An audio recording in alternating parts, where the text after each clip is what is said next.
Radio, freedomslips.com, Saturdays, midnight till 2 a.m. Eastern Time. Revolution Radio, where information never sleeps. Let the magic rise. Who are you? I am the architect. I created the Matrix. I've been waiting for you. Why am I here? You are the eventuality of an anomaly which, despite my sincerest efforts, I have been unable to eliminate from what is otherwise a harmony of mathematical precision, which has led you inexorably here. You haven't answered my question. The Matrix is older than you know. As you are undoubtedly gathering, the anomaly is systemic, creating fluctuations in even the most simplistic equation. Choice.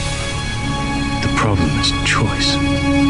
Right here at Revolution Radio, freedomslips.com. Be here Wednesday evening at 8 p.m. Eastern Time for Private Eye Matrix Revealed with Monique Lassonde.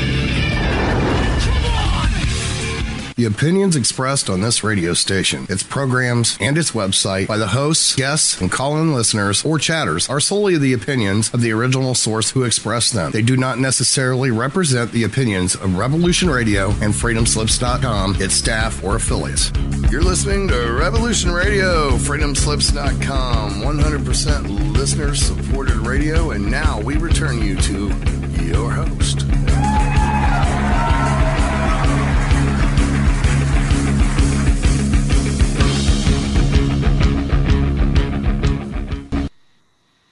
Good morning, folks. I hope y'all are having an enjoyable Sunday morning. I have. I sat through Lady Horse and Company there with a touch of country. It's a show you ought to get up early and listen to each Sunday. I started to say watch, and I know this isn't TV, but no, Hawkins does have a YouTube channel going that is alive quite a bit of the time with coverage of this stuff out there in Oregon. You ought to check out. It's Weaponized Talk Radio on YouTube, and go check it out. He's putting out information. He's been able to receive, being in some of these meetings and that no other media in the world is allowed to even come close to it. So I think you'll find out that he's passing out quite a bit of information that really needs to be known by the public, which most people don't know what's going on. And hopefully we're waking people up to different things here at the station. We are totally listener supported, so if you got a buck or two, we'd sure appreciate it. Check out the homepage, which is www.freedomslips.com, and kick in a buck or two. That's how we keep shows like this going, and the YouTube channel going, and 90-some hosts, and none of them get paid. So we only take in what we need, and we just make it each month. So appreciate that. Anyways, this morning I'm not going to be doing any videos or reading any articles or anything. We got a little special Mark set up that I think is awful interesting. I'm going to let Mark explain it to you. And run with it, Mark. This is your field, man. Okay. This ain't little aliens and spiritual stuff. No, this is a real history. This is going to be a lot of fun. Today's part one of a two-part series on reviewing the contested year. And we'll be looking at the historical mystery of the Shakespeare authorship controversy. Part two is going to be during our regularly scheduled and open canvas tomorrow at 10 p.m. Eastern. On Studio A. It's on Studio A. And joining us for an hour today are our guests Alex McNeil and Alexander Waugh. How are you doing today? Very well, thank you. Good. And Alex, you're with us too? I am. I'm right here coming to you live on the telephone. Okay, sounds good. Yeah, and both of you are members of the Shakespeare Oxford Fellowship? That's correct. Okay, good. And so the book that you two well, there's several editors for it. I don't know, probably 12, 15 contributing authors to the contested year. And it's a response to Dr. James Shapiro's The Year of Lear. Can you explain, a little bit about Dr. Shapiro's book and what motivated you to make a retort to his book? Yes, I can explain that. Professor James Shapiro is a very prestigious and well-known American professor from Columbia University. And he's written a book called 1606, in which and that's the title of the whole book, in which he claims that King Lear by William Shakespeare was written in that year. Now, I spend a lot of my life reviewing books, mainly for English newspapers and magazines, and I was sent this book to read. And I got about 30 pages in when I looked at my notes and realized there were a sort of stunning 45 errors and mistakes and blunders and tomfooleries in it.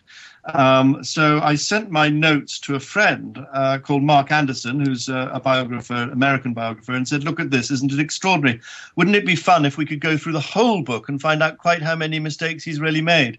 And so we did that, and Alex, who's on the line with us now, joined in as an editor, and we've now compiled a chapter-by-chapter rebuttal, bringing up every single mistake, omission, factual blunder, and a downright unsupported statement that Shapiro has produced.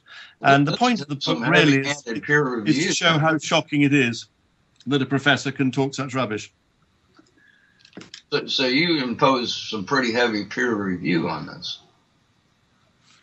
Yeah, I think that's a fair statement. Let me explain a little bit more about Professor Shapiro's book.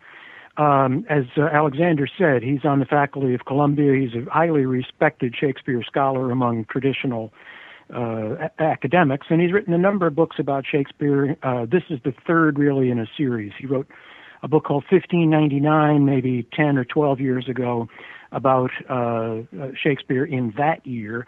He wrote a book called Contested Will in 2010, in which he purported to examine the Shakespeare authorship question, and of course he concluded that there is no question that Shakespeare Stratford is Shakespeare the writer. And then this book, which came out in October, 1606, The Year of Lear, he's not only trying to show that Shakespeare wrote King Lear, but also that he wrote two other important plays, Macbeth and Antony and Cleopatra, all within about a 15-month period in between late 1605 and the end of 1606. And for us, in addition to trying to come up with a rebuttal, which I think we've done in stunning terms, the subtext of Professor Shapiro's book is that Shakespeare, the writer, was active after 1604. In other words, that he was a figure in King James's political world as well as in Queen Elizabeth's world. Queen Elizabeth died in March of 1603, and King James took the throne immediately after that. So that's really the subtext of his book. And if he can, quote, prove or convince the world that Shakespeare was alive and well and writing in 1606, one of the things he's done by way of an end run is to destroy the case for Oxford, the Earl of Oxford, as an authorship candidate, because Oxford died in 1604. So are the plays King Lear, Macbeth, and Antony and Cleopatra? What do you say? Like, do we need to see them as Jacobean plays now, or do we have to redate them to more Elizabethan times? Well, the answer to that is we don't know when they're dated, and we don't have any hard proof to date any of those plays, any of the Shakespeare plays at all, to any one specific year. Now, Shakespeare's plays have been dated going back to the 1790s according to the life of someone called William Shakespeare of Stratford. Now, as I'm sure you're well aware, there are lots of people, including myself and Alex and a number of highly intelligent, clever people who've looked into this and do not support the idea that these works were actually written by William Shakespeare of Stratford. Now, William Shakespeare of Stratford was born in 1564 and died in 1616. So if you're presuming that he wrote the plays, and then you try to work out a chronology of the plays, there are 36 plays in all, so you cram them into the dates of his life. And that means you end up putting some after 1604 to 1605 just to fit them all into his life. But if you've got the wrong person in the first place, if William Shakespeare of Stratford didn't actually write those plays, and there's no good evidence that he did, then all your dating of the plays is wrong, you see. So what the Oxfordian position is that obviously the Earl of Oxford was the principal author of these plays, and we feel that we can very comfortably show that they were written prior to 1604. And certainly no one has managed to disprove us. And if you could disprove us, that would be the end of the authorship debate. But it isn't. And the reason it isn't is because we don't have the evidence. Now, Professor Shapiro sits around saying, oh, this was definitely written in 1606. So we say, well, show us the evidence. And of course, he can't produce it. And that's really at the core of this debate that's going on now. In some of the chapters, like the gunpowder plot was mentioned. That was a historical event. It's datable. Doesn't that help to fit in with Dr. Shapiro's theme that this terrorist event helped to get Shakespeare writing about these tragedies and divided kingdoms?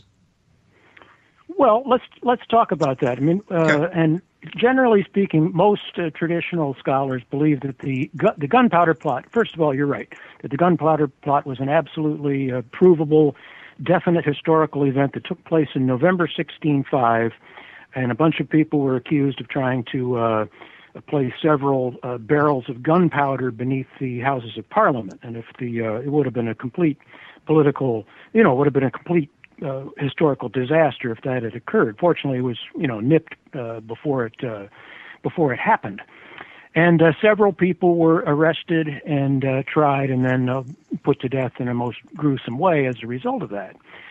Many of the people who were tried in connection with the gunpowder plot used a defense known as equivocation, which is a partly legal, partly religious term in those days, which meant to avoid telling the complete truth by telling half-truths, and that it was okay under religious dogma to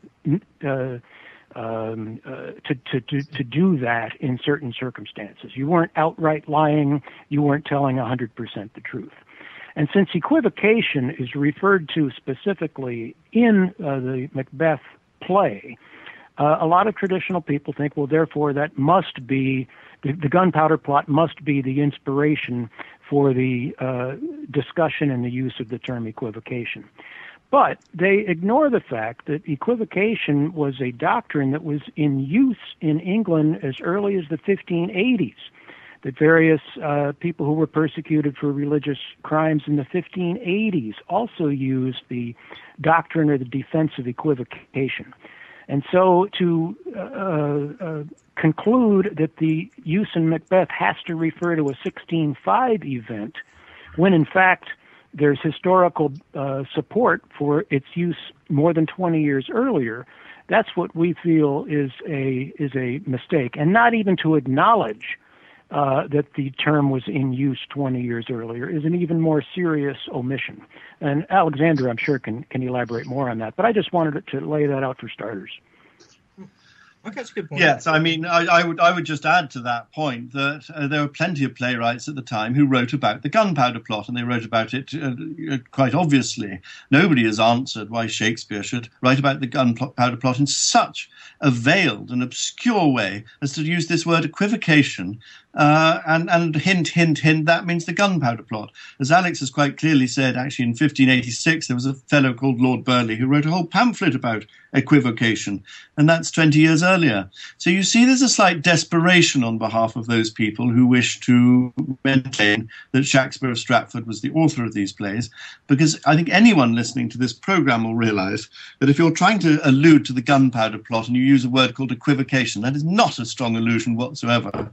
And to insist that a play was written in 1606 because of a word equivocation that we can prove time and time and time again was used many, many years before that, shows what a weak argument they're all sitting on. Now, the fact that we're complaining about Shapiro is he says, I'll paraphrase him, but I won't in any way cheat on what he's saying. He says absolutely outrightly, the word equivocation was a new word in 1605, therefore Macbeth has to have been written in 1606.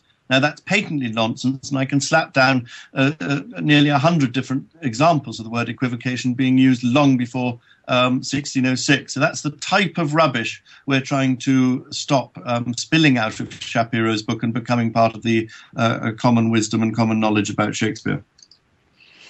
So now he's saying all three of these plays were wrote in the same year?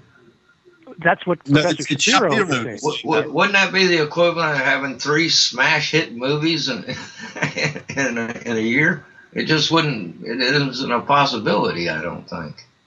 That's well put. That's another problem with the whole Shakespeare authorship question in general is how does someone have the time to do all these masterpieces in such a relatively short period of time? You know, that's a topic for another day. But you're absolutely right. I think it overlooks the fact that these things take quite a bit of time to put together. And if Shakespeare of Stratford is the author, don't forget he's got business interests at home in Stratford, 100 miles away from London, which in those days was a 3 or 4 day walk, that he's also attending to at the same time that he's a shareholder in a theater. And the same time, he's also acting.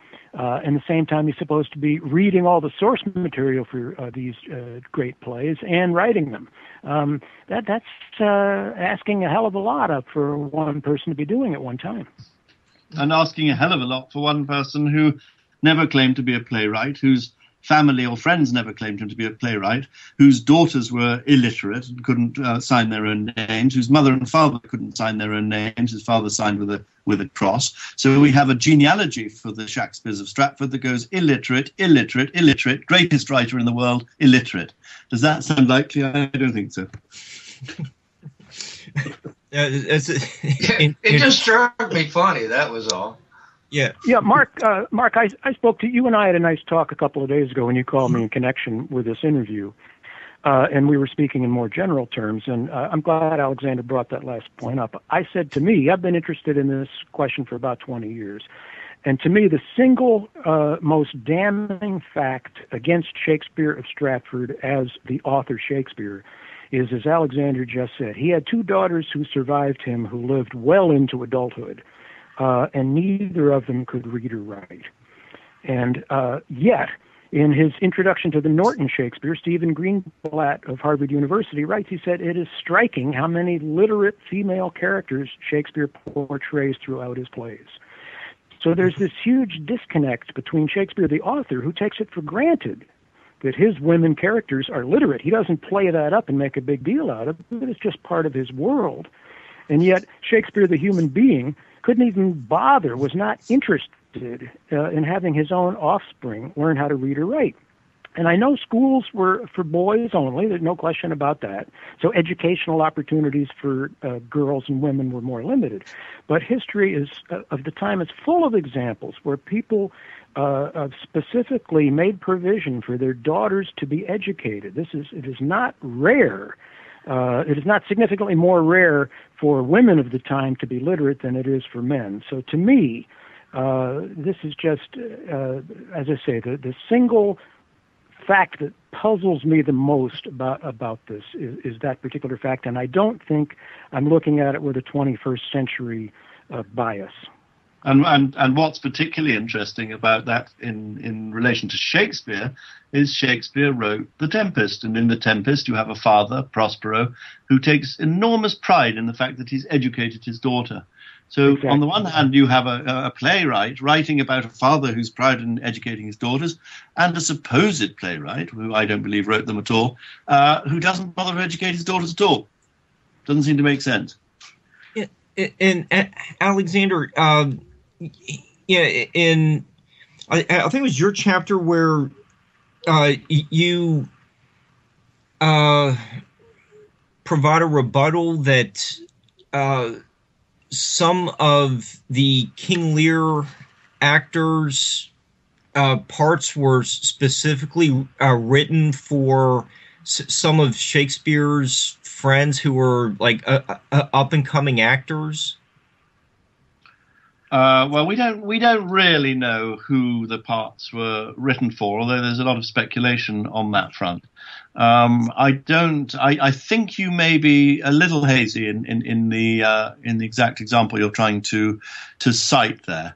The arguments about King Lear that appear in the book are mainly concerning the dating and concerning the sources upon which they're based. So, for instance, Professor Shapiro says there's a book that was published in 1603, and Shakespeare definitely copied or drew or was influenced by that 1603 book when he wrote King Lear, which would, of course, put King Lear after 1603. That actually itself falls into a great deal of problems, because if Professor Shapiro had taken the trouble to read that book, he would have noticed that in the first few chapters of the book, the author says, I'm putting a lot of material into this book that has been in the public domain from about 1586. So to say that Shakespeare definitely took it from the 1603 book when it's information that's been in the public domain from 1586 is a rather risky thing. We don't really know whether the fellow who wrote that 1603 book didn't draw from Shakespeare's King Lear. Now, we know there was a King Lear knocking around in 1594. So we're not totally sure whether that King Lear wasn't the Shakespeare's King Lear. So, I mean, all these things are there, and they're open to debate. And I think intelligent scholarship will certainly speculate, but admit when you're speculating, saying these are the facts we have. We can't be absolutely certain, but it could be this or it could be that. Now, the great objection to Shapiro is, one, he is a very powerful and distinguished and his books sell a lot of copies, scholar. So therefore he has a great influence. Now, if he just lays things down, saying Lear was written in 1606, he's not even prepared properly to argue the case about the 1594, then people simply start to believe it. And people are believing something that's wrong. So I don't want to sound too pompous, but I think that professors of universities do have a duty to explain when they're speculating and when they're putting facts down. And I think if they don't do that, they should be censured by their universities. In fact, I would go even further. I would say that any tenured professor should, in an ideal world, submit himself to questioning from the public at least once every 2 or 3 months. Okay, and one example, Alexander, that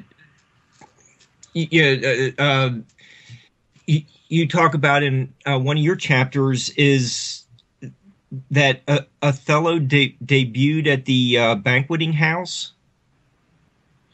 Well, I mean, that is exactly the sort of thing that Shapiro says. Now, we don't know where Othello debuted. We don't know when it debuted. We do not know when the first performance of Othello took place, and we certainly do not know where it took place. So that sort of remark is exactly the sort of thing, I'm not sure it's precisely that one, that Shapiro has been saying. Othello debuted at the banqueting house. It's the sort of sentence he'll put down, and there is no evidence to support it. So that was the whole point of our producing this book, Contested Year, is just so that when you go on Amazon now to buy Shapiro's book, you'll see our one right next to it. And right next to it, you'll see that we've got quite a similar cover, and it'll give you a double take. And you say, what's that? Which one am I supposed to be buying? And you'll notice from the cover of ours that ours is picking up on all the omissions, errors, blunders, and unsupported statements of the first. So at very least, people, when they buy Shapiro's, will realize that there is a book out there that says there's a hell of a lot wrong with this book. And ours is only 99 cents, I should add. We want to encourage people to buy this as as a companion book. Let's talk a little bit more about performance dates. Another thing that particularly irritated me in Professor Shapiro's book is he confidently says, I couldn't tell you how many times, that audiences saw Macbeth in the theaters in 1605 and 1606. And you get this over and over again. The audience who saw Macbeth would have thought such and such, would have thought such and such. In fact, the first recorded note that anyone ever saw Macbeth is from 1611. And the play itself never appeared in print until 1623 in the collection of Shakespeare's plays that's known today as the First Folio. So to hammer the point home repeatedly that audiences saw Macbeth in 1606 is a little duplicitous when there's no evidence that takes place. Now, he does say at one point in his book, well, we don't have a record until 1611, but he glosses over that fact. He does bring it up, but he doesn't. He tries to dance around that and says, well, audiences must have seen it in 1606. And it's sort of a, I wish it were so kind of book. And it's a classic example, as Alexander has said in other terms, of reasoning backwards from your conclusion. If your conclusion is that Shakespeare of Stratford is Shakespeare, he must have written his works during his adult life from, let's say, 1590 to about 1611. That's the standard chronology. And therefore, he must have done them at this particular time, and they must have happened in this general order, when in fact, it's reasoning backwards from the conclusion. You've already concluded that Shakespeare of Stratford is your man, and therefore you're fitting the facts to fit your preconceived theory. That's right.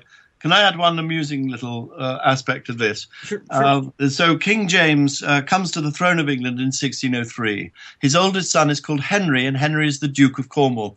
And King James loves his oldest son and is absolutely besotted by him and very glad that he's his heir. Now, according to Shapiro, Shakespeare writes King Lear in 1606, that's 3 years after James comes to the throne, and the chief baddie in this play, the one complete psychotic who plucks out the eyes of Gloucester and sleeps with all the daughters and is really as bad as any person in any Shakespeare could ever be, is called the Duke of Cornwall. Well, that happens to be the exact name of the beloved son and heir of King James. Now, is it likely, do you think, that would be a really popular play to put on in King James's time? Now, in point of fact, the name Duke of Cornwall goes back in history. So it seems very obvious to anyone who's concentrating on this that King Lear was actually an Elizabethan play. And only because it was an Elizabethan play, because it had already had a life in Elizabethan times, and it was obviously not referring to the heir of the throne, the Duke of Cornwall, only then would it have been even possible to perform it in Jacobean times. Otherwise, they would have simply had to change the name. I hope I made that clear what I was talking about. But it seems to me one of the strongest reasons to argue that King Lear could not have been a Jacobean play written and first performed post 1603.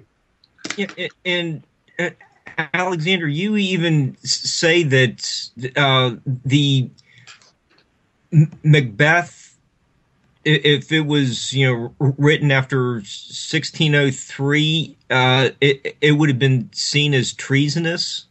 Well, I think that's another very good point. Yeah. I mean, let us not forget that Macbeth is a play about the murder of a Scottish king, which is provoked by the suggestion of 3 witches. Now, who was a Scottish king? King James, who was absolutely terrified of witches. King James, who wrote a whole treatise on how terrified he was of witches. Do you think it's a sensible idea when King James suddenly comes to the throne of England in 1603 immediately to write a play about a Scottish king who's killed, who's terrified of witches? I don't think that would be sensible at all. I think quite obviously this play predates 1603, and there's lots of good reasons to show it does. We've talked about the word equivocation, and I mentioned to you that Lord Burleigh wrote a great pamphlet on equivocation in 1586. Now, it just so happens that 1586 is also the year when a famous ship called the Tiger sailed to Aleppo. And in Macbeth, there is an allusion, or in fact a direct statement, about a ship called the Tiger going to Aleppo. Now, why would you bother to talk about a ship called the Tiger going to Aleppo in 1606 when this happened in 1680? 1586, or 20 years earlier. Nobody would remember it. Nobody would know about it. It'd be a pointless illusion. So again, this points to Macbeth actually being a much earlier play, probably dating from about 1586, 1587, something like that. Wow, that's some convincing proof of the need to redate some of these or all the plays. Absolutely, but you can't do that until you understand that we've got the wrong author, because Shakespeare of Stratford was born in 1564. We know that he was having twins or messing around or not doing very much to do with plays anyway, at least in 1585. So we don't really know when he first come to London. There's a sort of argument that he may have been there in 1592 based on a very, very weak illusion that everybody argues about and says it's not about him. Then we move forward to about 1595, and that's the first time we have something to say Shakespeare of Stratford is in London. So the point is, if you get rid of Shakespeare of Stratford, then you suddenly realize that all these multiple allusions to Shakespeare plays happening in the 1580s are pointing to a different writer, because Shakespeare of Stratford was too young to have written. You know, we have allusions to Hamlet from 1589. Now, what do the standard Shakespeare scholars, what does Shapiro say about that, for instance? He says, oh no, that can't be Hamlet. That can't be Hamlet in 1589. I tell you what, that must be another Hamlet that's been completely lost, but Shakespeare saw it and copied it, and it's now lost. And then they say that about Timon of Athens, and then they say it about Love's Labour's Lost. So on and on and on they go, saying all these plays are lost. Shakespeare was just a copycat. He turned up in London in the 1590s. He found a lot of plays that don't exist anymore, but we have reference to them. He copied them. They've been lost, and all we've got are his plays. How likely is that? It doesn't sound very likely. It sounds sort of rhetorical. Yeah. So, and Alexander, you also point out that Dr. Shapiro says that Shakespeare was approached about writing a masque. You know, we know Milton did at least one or two of them. Yes, it seemed to be very popular a little later in the 17th century, but I never heard that when I was taking my Shakespeare class. What do you have to say about Shakespeare writing a masque? Okay, so masks are a slightly more symbolic, slightly stiffer type of theatrical performance, which include quite a lot of music and songs and people who represented things like anger and rage. So it wasn't like Hamlet or the standard plays that we know where people represented proper people and argued about things. It was much more a sort of spectacle. And although these went back quite early, I mean, right through the 16th century, they became particularly popular in the court of King James. And in fact, one almost sees a switch where King James is asking playwrights such as Ben Jonson to produce almost more masks than actually normal plays. Shapiro says in his book, Shakespeare was asked to write masks, but decided he didn't want to. Now, that's false. We don't know whether he was asked to write masks or not. In fact, as I and Alex on this call are also saying, the real Shakespeare was dead in 1604 anyway. So there's no evidence he was asked to write masks. I think what's quite interesting is that there are no Jacobean masks by Shakespeare. Again, I would say that's another firm piece of evidence that Shakespeare wasn't even on the scene in that date, because if he were who everybody says he was, there's no particular reason anyone could understand, if he was given some good money by King James, that he wouldn't have written a masque. So the fact that he's not on the scene means he's not there. And the answer is very, very simple to myself and to Alex. That's because he was dead in 1604. Okay. Alexander, you're taking on re-evaluating one of your most beloved countrymen. He didn't write the plays. How does the public view your stance on this issue? The public is becoming more and more interested in it. There's a big book called the Index of Oxfordian Writings. Of course, the Earl of Oxford, Edward de Vere, who was a poet and playwright, and nobody disputes that. But the traditional people say all his plays are lost. The records say that he was one of the best playwrights of his age. And we say, no, they're not lost at all. They are the Shakespeare plays. Now, more and more people are looking into that. The Index of Oxfordian Writings, which has the everything that's been written to date, has over 300 books saying that Oxford was Shakespeare, and about 6,000 articles saying it. The traditional argument for the orthodox has collapsed. I mean, it has collapsed. I'm not bigging this up. I think anybody who takes the trouble to look with any care into the evidence that supports William Shakespeare of Stratford as writing these plays, they only need to look into it for half an hour to an hour to realize it is very, very weak and tenuous. Nothing that you would expect to find is there. So there is no evidence showing that he was a writer during his lifetime. As we've just said, his children were illiterate. Nobody claimed he was a writer. He himself didn't claim he was a writer. And more interesting than that is any reference to Shakespeare, the writer of that age, from 1593 to about 1623, all the references to him go, nudge, nudge, wink, wink, it's a pseudonym, don't you know? So you've got all of this evidence, and it's just sitting in front of our faces. Now, at the root of your question is, of course, cutting through the emotion. How do my countrymen feel? Well, the writer was still an Englishman. I keep trying to persuade them. If I'm going to evaluate history on sheer emotion about nationality, the English should calm down and say, well, he's still an Englishman. We just haven't got the right Englishman. We need to move from Warwickshire to Essex, where we know he was actually born. But the greatest problem we have is people are extremely emotional about the things that they were taught at their little primary schools or that their mummy and daddy taught them. And to some people, to say to them, what your mummy and daddy taught you, what you were taught at primary school is wrong. If you say that to them, they feel they're being personally attacked and the whole foundations of their being are being shaken, and they become aggressive and angry and cross, and they say things like, "You're an idiot. You're a conspiracy theorist. You're a moron." I mean, you just we get that all the time. Yeah. Well, if you go on the internet and type either Alex's or my names onto it, you'll probably find 100,000 brutes calling us the most obscene things in the language. But that's because they're too emotional. To take a deep breath, stop worrying about the emotion of it, and just look at the evidence and get interested in historical truth. Yeah.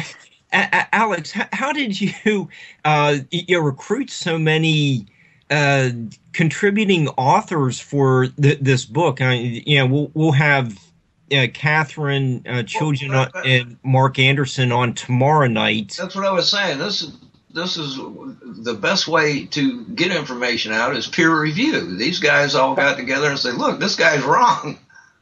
Well, Mark Anderson can talk about that more with you tomorrow night, because he and Alexander did most of the recruiting. But Alexander and Mark thought it would be a good idea after Alexander contacted Mark to have, rather than one or two or three people do the entire book, to divide it up chapter by chapter. And we also thought that could get done more quickly.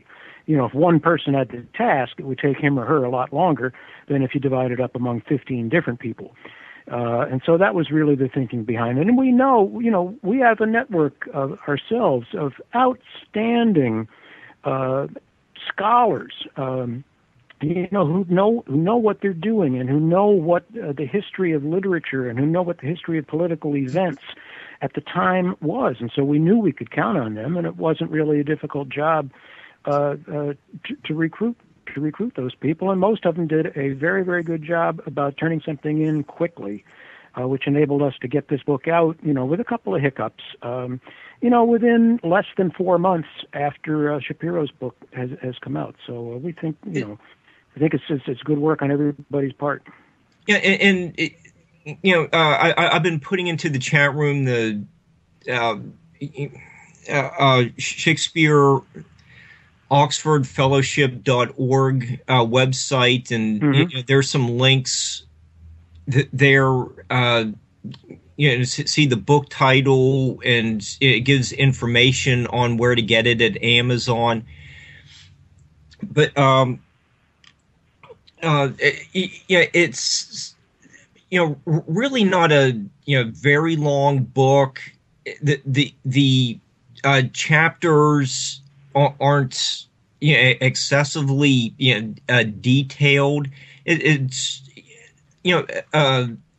well, in other words, hopefully it's something that somebody who is not already an expert on Shakespeare can appreciate the arguments that we're making. And likewise, if you read Shapiro's that would book, be me, and I read it, and it was awesome. I mean, it really explained it, and it done it in a simple terms. Yeah, that's good to hear. And also, I have to give Professor Shapiro his due. Professor Shapiro is a good writer, and his stories in the book are well written and well told, and his discussion of the gunpowder plot and the trial and execution of the gunpowder conspirators, it's very, very well written and substantially correct. We don't have a dispute about the events of the gunpowder plot.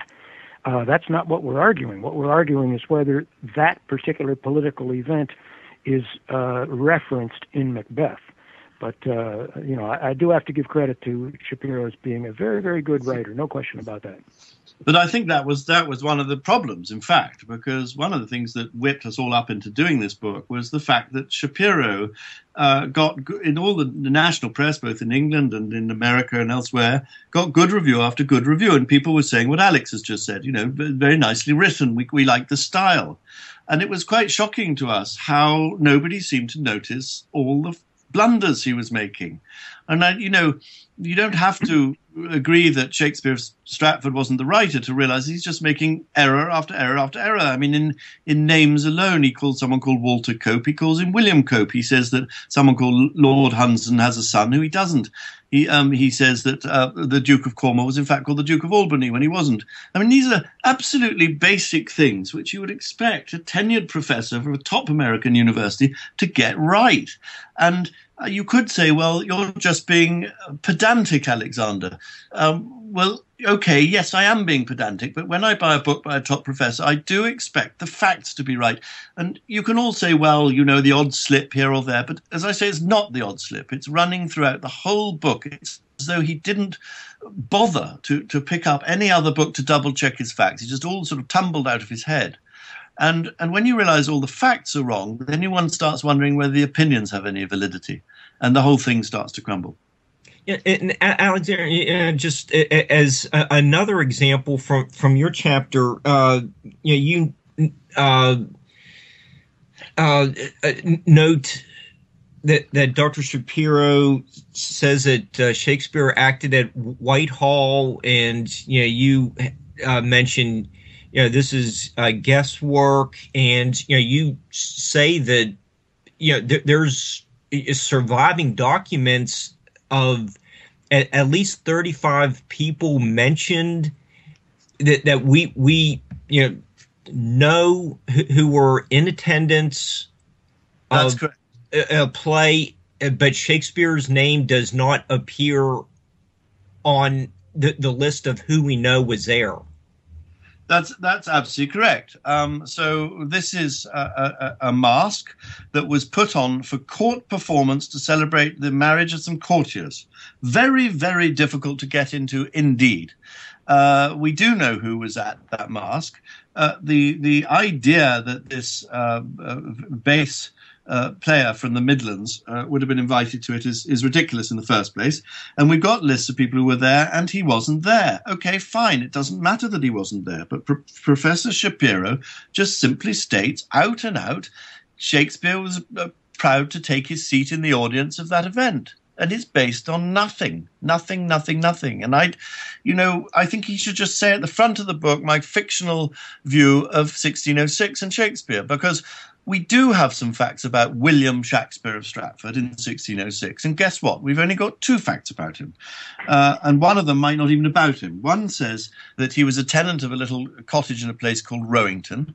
And the other says that he owed £20 to a man called Huband. Now, that's all. That's all we have. There's the only 2 records of Shakespeare of Stratford for 1606. Now, Shapiro's book, which is 400 pages long, about Shakespeare in 1606. Now, I don't know how you can make those 2 records, which, by the way, he doesn't even bother to mention, the only 2 things we know about Shakespeare.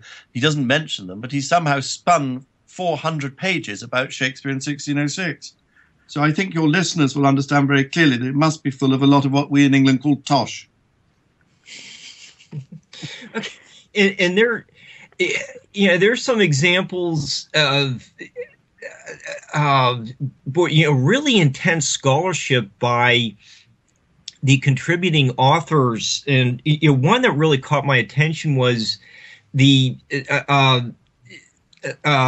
historical research that was done about Shakespeare and Ben Jonson carved their names in the paneling of the Tabard Inn. Shall I answer this one? There is a record to say that there was some carving in an inn, but it's so dubious. You have to understand that as Shakespeare, the writer, Shakespeare became more and more important and more relevant to the history of England and English letters, starting from the late 17th into the 18th century. Frustration started to get up because we had no biographical details about him at all. And so as the age of biography started coming in, then people demanded and needed to know more and more and more about their greatest writer. And so from the late 18th century and through the late 17th and through the 18th and long into the 19th, people simply started forging documents and creating a story. This particular thing that you're talking about, a carved piece of oak with Ben Jonson's name, which was apparently in a pub, but it's disappeared, how funny. But someone said they saw it at some stage. I mean, this falls very precisely into that whole range of what we call the mythos of Shakespeare. And there's a lot of it. So if you actually read a standard Shakespeare biography, you'll find that, 90% of it is actually this sort of thing. It's evidence that no longer exists. It's hearsay evidence. It's someone said they saw thing. That particular thing, they used the verb to roister. Well, the verb to roister never came really into the English language until the late 17th century. So it's hardly likely to be true, I'm afraid. No, there's people who made a career out of forging Shakespeare-related documents. And so it became, as Alexander said, because there was essentially a public demand to know more about this mysterious man, and so people decided, well, I'll try to meet that demand and forge some records and some documents. And it was a very insidious thing that happened, and it took quite a while for many of those forgeries to be discovered. Well, Alex, that's like the 6 known autographs by Shakespeare. They're all in different handwriting. Yeah. The world's greatest writer can't spell his name right 3 different times on the same. Yeah, I'd ask your audience when they get on their computers, you can easily find it. Go Google Shakespeare's 6 signatures. These, by the way, are the only specimens we have of William Shakespeare Stratford's handwriting. 3 of them are on his will. One is in connection with a real estate transaction in London. 2 of them are, and one of them is a deposition that he made as a witness, as a possible witness in a lawsuit.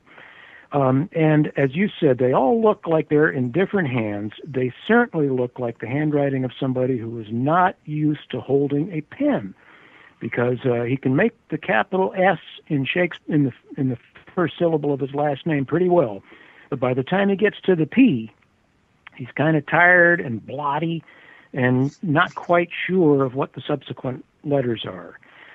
And to ask and compare that with the signatures of his literary contemporaries. You can find signatures of Ben Jonson and Thomas Dekker and Webster and Marlowe and all of his compatriots.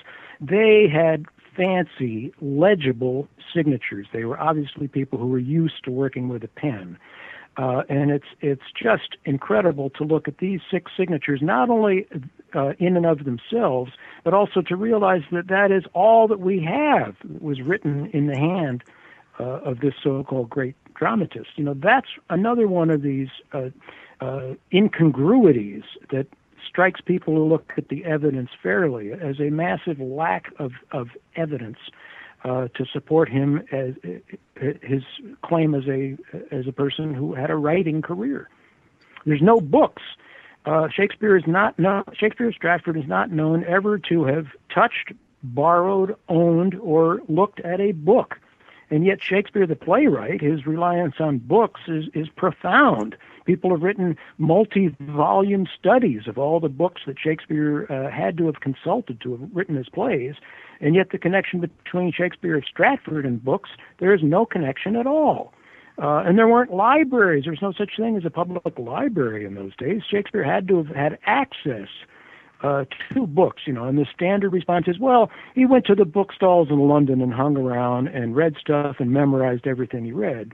Well, I'll use Alexander's expletive, evaluating that claim. One of the, what probably the second most important Elizabethan author was Edmund Spenser. There's a lot of documentation between him and Queen Elizabeth and his notes to other correspondence to other people. Why don't we find anything between the monarchs and Shakespeare? Well, because there wasn't anything. It's a good point. Diana Price wrote a book called Shakespeare's Unauthorized Biography in 2001. And she compared, one of the chapters in her book compared the corroborative evidence other than the name being attached to a literary work, for 24 of Shakespeare's literary contemporaries, Johnson and Spenser and all these other people who only English graduate students have heard of. And she had 10 criteria. In other words, manuscripts, was tribute paid to them as a writer, is there evidence they ever received payment for writing something, ownership of books, stuff like that. And for every one of the 24 contemporaries, there are at least 3 of the 10 criteria were met, and in some cases 9 or 10. The median was 6. And for William Shakespeare, trails the pack with a 0. The most famous of them all, whose writing career was longer than any of them all, and for whom people have searched for decades and centuries to find any kind of document at all and come up dry, there is no corroborative evidence. This is another huge evidentiary question mark. Okay, so, we have about 5 minutes left. Here's maybe a quick question. Why does all this matter 400 years later? I mean, this is the 2016 is the 400th anniversary of Shakespeare's death. Why does it matter now? If you're addressing that question to me, you're addressing it to a historian and a biographer, and historians and biographers like to get their facts right. To say to a historian or biographer, why does it matter whether the fact is correct or incorrect, whether we have the wrong Shakespeare or the right Shakespeare? I might as well say, let's have the wrong King of England and let's muddle up the President of America. And that's what Shapiro's done. It doesn't matter to Shapiro, but I don't class that fellow as a serious historian and a serious biographer. But for those of us who care, it matters enormously. Now, there's another related question, and you can say, does it matter who wrote Shakespeare plays in regard to how much I enjoy them? I can only answer that personally, and I can say once I worked out properly who had written those Shakespeare plays, I enjoyed them enormously much more, and in fact lots of parts of them became comprehensible to me where they hadn't been comprehensible before. However, I perfectly accept that there are people out there who enjoy a Shakespeare play, and you can tell them it's by the Earl of Oxford or tell them by it's Shakespeare of Stratford, and they'll enjoy it just as much. To those people, it doesn't matter, but they're not historians, and I don't think one should abandon one's quest for truth and historical knowledge on the basis that a few people can carry on enjoying the plays regardless. Well, that's why I think it's awesome that y'all have done this. Well, thank you. I'd agree with everything that Alexander has just said, except I might add, I would emphasize the fact that I think if you appreciate who the true author was, you do appreciate the plays even more. And you realize that Shakespeare, the true Shakespeare, is writing from personal experience, and he's writing more often than not, although he's, of course, creating works of fiction, but they are based on events in his life and people that he knew and that he was closely related to and closely associated with throughout his lifetime. So they acquire a different dimension.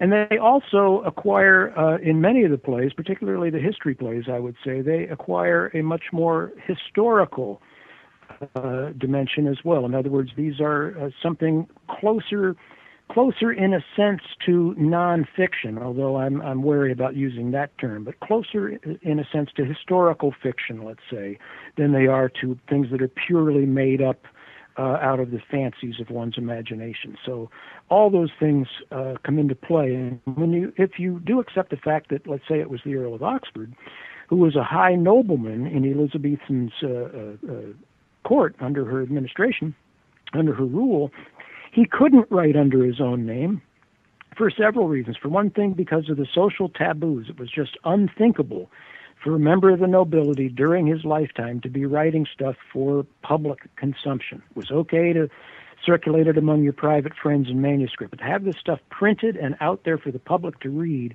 was a social taboo that's very, very difficult for us even to comprehend, but it was rigorously in effect.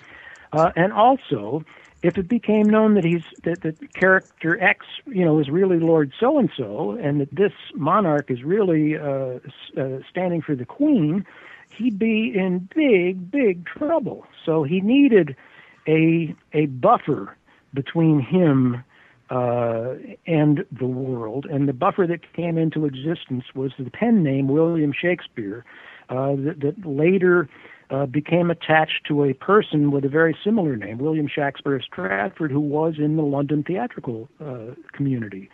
And I'll also be the first to admit we don't know all the details of the connections between Shakespeare of Stratford and Oxford. There's still much that we don't know and that we may never know. But that makes it all the more interesting a mystery as how all of this exactly came to pass. And is the Earl of Oxford's home still is standing? Yes. Yes, it is, and what's wonderful about it is it's an extremely old place. It was a castle that goes right back to the 11th century, and if you remember the story of King Lear, who gave away his old castle to his 3 daughters, that's pretty well what happened in Oxford's life too. If you go to Stratford-upon-Avon, however, to see a house called the birthplace of William Shakespeare of Stratford, what in fact you're looking at is a completely bogus building that was built from the foundations in 1858. So it's got absolutely nothing to do with anything whatsoever. May or may not have been on the site where 11 years after the birth of William Shakespeare, the father bought a couple of tiny little tenements. But as I say, only maybe. The building itself is entirely 19th century bogus mock Tudor. So if you want the real house of a real writer, then yes, you go to Castle Hedingham in Essex, which is where the Earl of Oxford was born. And the villagers there are beginning to take an interest in this. There was, you can see some claims in the village nearby Castle Hedingham that they say, we've got the real guy. So they're aware of it too, and hopefully tourism will increase to that part of Essex. Cool. Okay, and what about places like a New Place, Shakespeare's retirement home? You say that would also be bogus? New Place was completely taken down in about 1702, and then a new building was built there, and that building was taken down in, I think, 1759. So if you go to Stratford now, what you see is simply a lawn, a bit of park. Funnily enough, they've been digging in there, and if you probably noticed in the news a few weeks ago, they said, yippee, we've just found remnants of a kitchen under the ground, and that must be Shakespeare's kitchen. But in fact, they didn't read their books properly, because if you do read them properly, you'll find it was in 1702, when the new house went up there, that someone started putting kitchens in the cellars. So that's all they probably found was an 18th century kitchen. Yeah. Do you guys have a couple of minutes for a funny story? Sure. All right. One of our Canadian we still members, got 3 hours on this show. All right. One of our Canadian members, a guy named an actor named Keir Cutler, told this story a couple of years ago at one of our meetings. A few years ago, his nephew was in high school, and his nephew asked his Uncle Keir, who he knew was interested in the Shakespeare authorship question. He said, I've got to write a paper about Shakespeare. Can you give me some topic to talk about. And Keir Cutler said, well, why don't you look at the evidence of whether William Shakespeare of Stratford, the Stratford man, went to school, and write your paper about that. So the nephew does some research, and he finds out, of course, that there is no record that William Shakespeare went to school anywhere, let alone the Stratford Grammar School, although the Stratford Grammar School existed, but the attendance records of from the 1570s and 1580s are gone. So there just is no evidence. I'm not saying he didn't. I'm not saying he did. There's no evidence that he went to school. And so the nephew writes his paper, and he says, how all the biographers, say, well, he went to school, or he must have gone to school, or so on and so forth. And then after the papers are graded, he comes back to his uncle and he says, my teacher gave me an F and told me to rewrite the paper because my teacher said, I've been to Stratford and I went to the grammar school and I sat in the desk that William Shakespeare sat at when he was a student there. Because that's the story that they give you in Stratford upon Avon, when there's just no evidence. Again, I'm not saying he didn't go to school, but there's no evidence that he did go to school. But yet it's taken as gospel fact, not only that he went to school, but there's the desk that he sat at. Yeah, well, I'm saying it's highly unlikely he went to that school. I agree that the school existed, but the father was in trade. He had fields. He had agriculture. Some people say he was a glover. He had 6 children. William Shakespeare was the oldest, and it was absolutely normal in those days to put your oldest son into apprenticeship in one of your trades. You would not send him to school to learn Latin unless you had a serious wish for him to end up either as a doctor or as a cleric or as a lawyer or something like that. Now, none of the Shakespeare children appear to have been able to read or write. None of them went into the literary or lettered professions.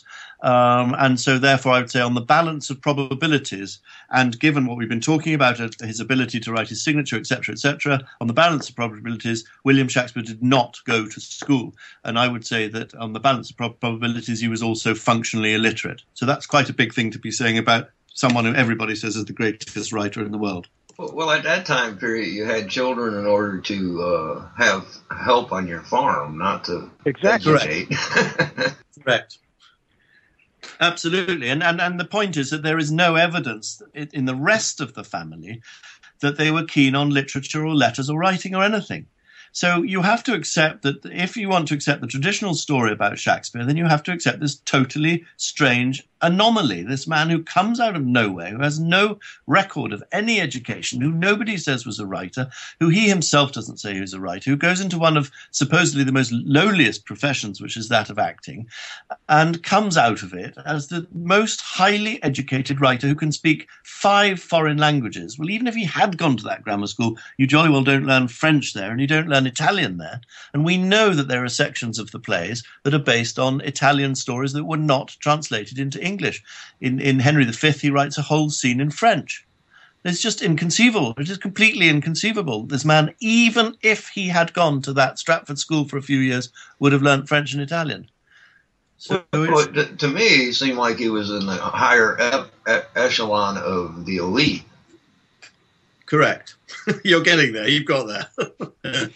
Yeah, and I think tomorrow night we're going to get into the elite and royal connections, and I think the most convincing evidence is the first line of Sonnet 125. I'm really looking forward to Mark and Catherine getting into that in more detail.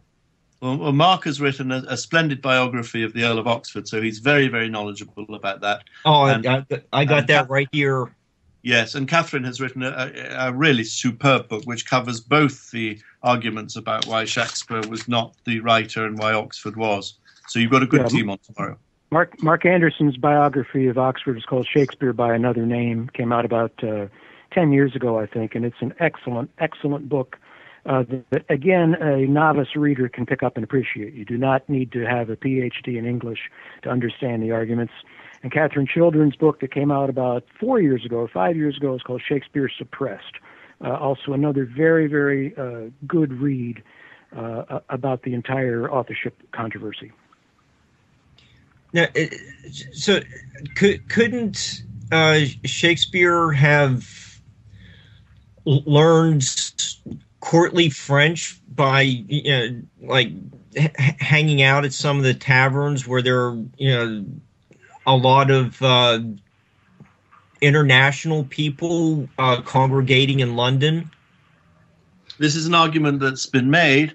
Actually, it was specifically made with regard to Italy, because, as we know, 14 Shakespeare plays seem to be set in Italy, and he seems to have a great knowledge of Italy, and he knows the distances between various places. He knows very specific details about various towns. He can obviously speak Italian, and so people say, oh, well, there was a pub right near the Globe Theatre called the Elephant Pub, where a lot of Italians went. But I looked into that. It didn't take me more really than about 3 or 4 hours, and I tracked down the source, and it was absolute, complete, and utter rubbish. There were no Italians in that pub whatsoever. It was all based on a letter that was written to someone in Italy saying, go to the house of the elephant. And that was, of course, the house of a family called Elefante in a place called Barletta. And that, again, it was and I won't go into the details, it might bore you, but it was, to me, it was one of the absolute classic examples about what we're talking about, the sort of Shapiro nonsense, where you just simply slap something down as fact. And it's been the job of a lot of diligent Oxfordians to look into the precise sources and details of these stories. And it really ceases to surprise me now how many of these I've looked into to find out that they are completely unsubstantiated rubbish. So having said that, I'll just go back to you, Mark, and say, is it really likely, on the basis of everything we know about Shakespeare and Italy and his knowledge of Italy and Italians, that he simply picked it up in a pub when he's a very busy actor and writing these plays? Those arguments, by the way, makes you wonder where he got all the time from. Well, yeah. That's another. We touched on that earlier in the program, and that's another argument that is seldom discussed: is where does he find the time to do all these things? But getting back to your question about the picking up knowledge at taverns, that's one of the traditional arguments about where Shakespeare acquired his source material. Knowledge about geographical details in Italy when there's no evidence that Shakespeare or Stratford ever left England, and he almost certainly never did leave England. It's an argument from desperation. It's a must-have. Well, he must have picked up the knowledge somewhere. Well, where could he have picked it up? Well, he must have gone to taverns and talked to sailors and other travelers who'd come back, and he must have been able to remember everything that he heard. So obviously when he was at these taverns, he didn't drink very much because he was too busy listening to everybody and remembering all these details. As we like to call it, the tavern that he went to was known as the Tavern of Universal Knowledge, where you just walk in and everything that was known to the classics and everything that's known about the world is immediately transmitted to you. Again, it's an argument of desperation and an argument of rubbish. Yeah, and the must-have arguments, they're absolutely literate all over. We were talking about the school, where there's no record he went to that school in Stratford, so he must have gone to the school. Why must have he? Because he wrote those plays, so we're in a circular argument. He wrote the plays, therefore he must have gone to the school. Now, unfortunately for the must-have people, they can't say he must have gone to university, because in those days there only were 2 universities in England. We have pretty damn good records of who was there and who wasn't, and we know there was no one called William Shakespeare, so they can't say he must have gone to university. So that makes a mess of it. But otherwise, they must have all over the place. Well, unfortunately, people guys, don't have to go to a university to be well educated now. There's so I don't find it hard that he might not have been registered under William Shakespeare. Well, hang on. There are certain things you need to know. Rhetoric was taught at the universities. Now, we know that Shakespeare's plays are full of knowledge and understanding and a technique of rhetoric. It's all very well to say, well, he didn't need to go to that university to learn it, but how likely is it then that what would be the idea that he went to a pub? He must have gone to a pub and someone who'd been to a university taught him the rules of rhetoric. I don't buy it myself. Well, like you said, there wasn't no library, so he had to come in contact with at least somebody who has that knowledge, Yeah. Well, unfortunately, guys, I've got to run because, as I told Mark a couple of days ago, I promised my grandchildren that I would take them to a monster truck show this afternoon. Uh-oh. I'm going to go. Sounds like fun. I hope it'll be fun. I'm taking earplugs, I'll tell you that. Anyway, I very much enjoyed our conversation today, and I hope your audience gets something out of it. And again, the name of our book is Contested Year, available as an ebook online for 99 cents. Okay, thank you very much, Alex. We really appreciate it, and we'll continue this more tomorrow night at 10 p.m. Alexander, do you want to wrap now? And I mean, I've got about 5 minutes if you're still interested in the conversation. Then I was going to go off and play some tennis in a little town called Taunton, which is near where I live. Okay, go ahead. You can have the last 5 minutes if you want. Plug Contested Year or whatever. Okay. First of all, if I were to do any plugging of Contested Year, I'd like you to realize that first of all, it's only 99 cents, and secondly, all of the money, every little titchy witchy cent of it, is being divided between 3 charities: the Shakespeare Oxford Group, something called the De Vere Society in England, and it slips me the third one. But anyway, so it's all going to a charity. And the main point of it, as far as I'm concerned, and I think I kind of said this at the beginning, but I just want people to be aware that a big shot professor comes along and says all this stuff, and just because he's a professor, just because he's an expert, just because he's famous, it does not mean he's right. And in this particular instance, I feel very strongly that he has abused his situation, he's abused his position to lure people into supposing that he's making sense. And so the importance of our book is really that it exists. Almost more than you read it. It's just that the fact that it's there, the fact that everybody can see there's a whole book that is rebutting, chapter by chapter, the facts, the omissions and the statements in Shapiro's book means there's probably something a little bit wrong with Shapiro's book. Well, this points to the fact that people, instead of just jotting something down, they need to understand that there is a peer group out there that it's going to be run through. That's right, and one good effect of our book, if it has it, will be to make Shapiro think twice when he writes his next book. Right, not to put him down. You're just get your facts right. Well, get your facts right. Does he really want to put out another book where someone says you've got all your facts wrong again? Do his publishers want to put out another book? Are his publishers now, they've seen our book, I hope they will go to Shapiro and say, look, you've got to tighten up your act here. You've got to get your facts right. And it's not just Shapiro. All of these Shakespeare scholars are getting worse and worse as they get more and more frightened that the facts about the identity of William Shakespeare are so much under pressure now, and the sort of big shot orthodox scholars are now just brazening it out, and they've started saying things flatly that just are unsubstantiated and untrue. And I believe it is partly out of a desperation. It's their last shot in their locker, and they just want to keep their little boat afloat before it glug sinks to the bottom of the Avon, which is what's happening. But it's not attractive, and now at least they should know that we're on their backs, we're on their cases, and as soon as they make silly blunders and mistakes or inaccurate facts, we are going to publish them and let everybody know. And of course, the ultimate aim in this is we don't want to have a total war with the academy and have it's us or them. But what we want is for the identity of Shakespeare, what we call the Shakespeare authorship question, to be a legitimate subject for study in schools and universities. Now, funnily enough, the New York Times, not very long ago, said whoever wrote Shakespeare, the Shakespeare authorship problem should be studied in schools because children love it. They get very interested. They love a mystery, very interested in a mystery in the Tudor times. They get in through the history and the mystery, and then they want to read Shakespeare's plays. And I think that's absolutely right. So whoever wrote Shakespeare's plays, the fact that there's a very big mystery out there should be studied. It should be looked into, and everything should be put to the test because there's so much problem with it. And what we really can't do now, we know there's so many arguments and counter arguments, is just bluff it out and say, oh, this is a fact when it isn't. Then, at this time, more than any time, Shapiro should have really pulled himself together and said he understands there's a huge argument going on out there about Shakespeare's identity. I must be very careful every time I write a sentence to ensure that it's correct or I can substantiate it. And he did exactly the opposite. So he's the one with egg on his face. I'm sorry.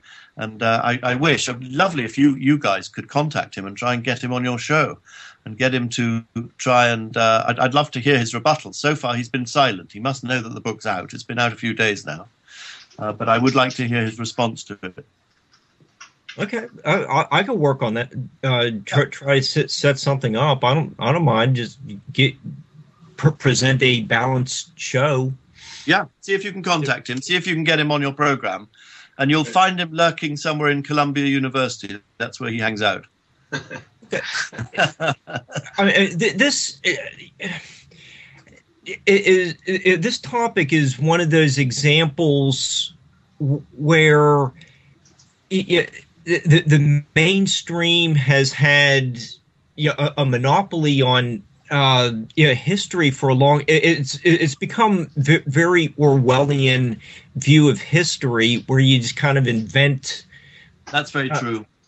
And there's another aspect to this, of course, which is that academia. If you ask who are the people who support the traditional orthodox view of the identity of Shakespeare, who are they? Well, actually, they're a very small group, and they're people like Shapiro, but who they are is English literature professors, yeah? So they're not historians, they're not lawyers. I mean, lawyers are an absolute expert in evidence, aren't they? And in fact, who died, one of your Supreme Court judges who died yesterday or today, do you remember in the news? He was an Oxfordian. He believed that the Earl of Oxford wrote Shakespeare. In fact, 4 of the Supreme Court judges do not believe in the orthodox identity of William Shakespeare. So what I'm saying is that this orthodox belief is being held onto very tightly by a small group of English literature professors. Now, if you go to a university and see how the whole thing is orchestrated, you come into university as a young, ambitious academic, let's say, and you want to be a Shakespeare scholar. You do not start writing things saying, actually, I think William Shakespeare was someone else, like the Earl of Oxford. You don't buck the system, do you? You don't buck the system, because the system is based upon peer review. You get up the greasy ladder by writing essays which your seniors in the same branch of expertise mark and assess. And that's why I think it's so great y'all have done this. Yeah, but exactly. We need more of this. Well, hooray. What we need to do is break through this tough little carapace of English literature professors and their peer review systems. And once they've admitted that they will look at it in a dispassionate and scholarly way, I think the world will be a much better and much more interesting place. Not just in literature, I mean in every subject. Yeah, in giants. Yeah, physics, everything. Absolutely, I agree 100%. Now, listen, my dear fellows, I'm going to go and play some tennis. But thank you. I've really enjoyed this discussion, and I hope some of your listeners have enjoyed it too. And it's opened my eyes on some subjects there. Like I said, I really think it's awesome that you all have gotten together and done this. Thank you very much. Well, that's great. And have a nice time tomorrow with Mark and Catherine, who I'm sure will be very interesting on the subject. Thank you very much, Alexander. We had a great afternoon with you and Alex as well. And we'll send you the link to part 2 when we get that done. So it's been a great day. That'd be great. Many, many thanks. Bye. Thank you. All right, folks, we'll be right back.